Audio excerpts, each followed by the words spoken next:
made king. As Saul turned to leave Samuel, God changed Saul's heart, and all these signs were fulfilled that day. When he and his servant arrived at Gibeah, a procession of prophets met him. The Spirit of God came powerfully upon him, and he joined in their prophesying. When all those who had formerly known him saw him prophesying with the prophets, they asked each other, "What is this that has happened to the son of Kish? Is Saul also among the prophets?" A man who lived there answered, "And who is their father?" So it became a saying, "Is Saul also among the prophets?" After Saul stopped prophesying, he went to the high place. Now Saul's uncle asked him and his servant, "Where have you been?" "Looking for the donkeys," he said. "But when we saw they were not to be found, we went to Samuel." Saul's uncle said, "Tell me what Samuel said to you." Saul replied, "He assured us that the donkeys had been found." But he did not tell his uncle what Samuel had said about the kingship.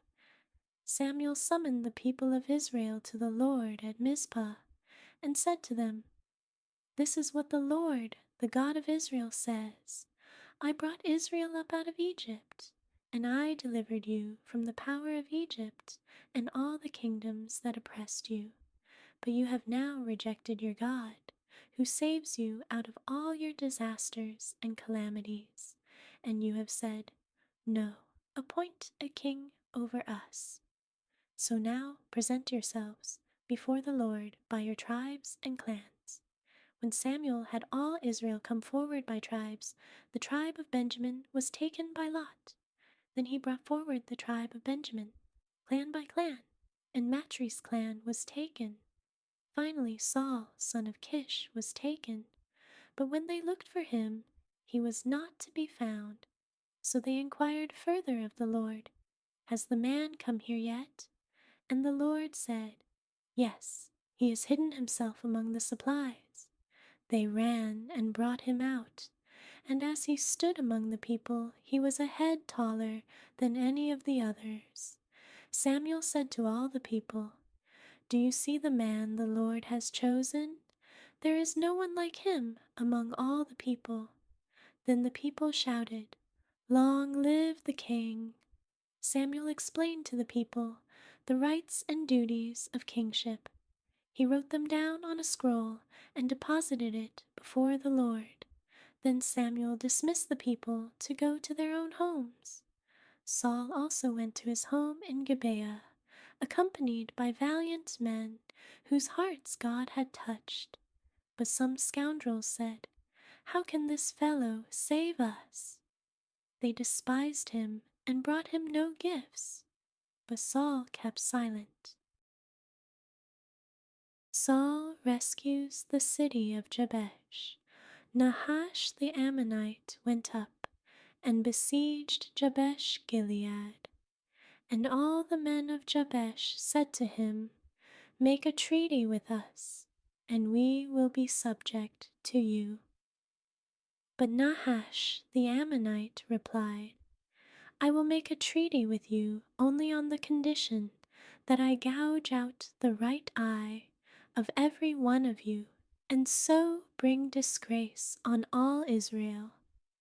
The elders of Jabesh said to him, "Give us 7 days so we can send messengers throughout Israel.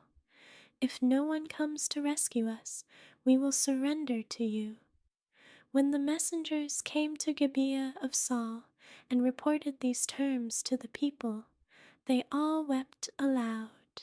Just then Saul was returning from the fields, behind his oxen, and he asked, "What is wrong with everyone? Why are they weeping?" Then they repeated to him what the men of Jabesh had said. When Saul heard their words, the Spirit of God came powerfully upon him, and he burned with anger. He took a pair of oxen, cut them into pieces, and sent the pieces by messengers throughout Israel, proclaiming, This is what will be done to the oxen of anyone who does not follow Saul and Samuel." Then the terror of the Lord fell on the people, and they came out together as one. When Saul mustered them at Bezek, the men of Israel numbered 300,000, and those of Judah 30,000. They told the messengers who had come, "Say to the men of Jabesh Gilead, by the time the sun is hot tomorrow, you will be rescued." When the messengers went and reported this to the men of Jabesh, they were elated. They said to the Ammonites, "Tomorrow we will surrender to you, and you can do to us whatever you like." The next day Saul separated his men into 3 divisions. During the last watch of the night, they broke into the camp of the Ammonites and slaughtered them until the heat of the day. Those who survived were scattered, so that no 2 of them were left together. And that's it for today's reading. I hope you were encouraged and challenged by God's Word. If you enjoyed this video, don't forget to hit that like button. Leave a comment below. I'd love to hear your thoughts.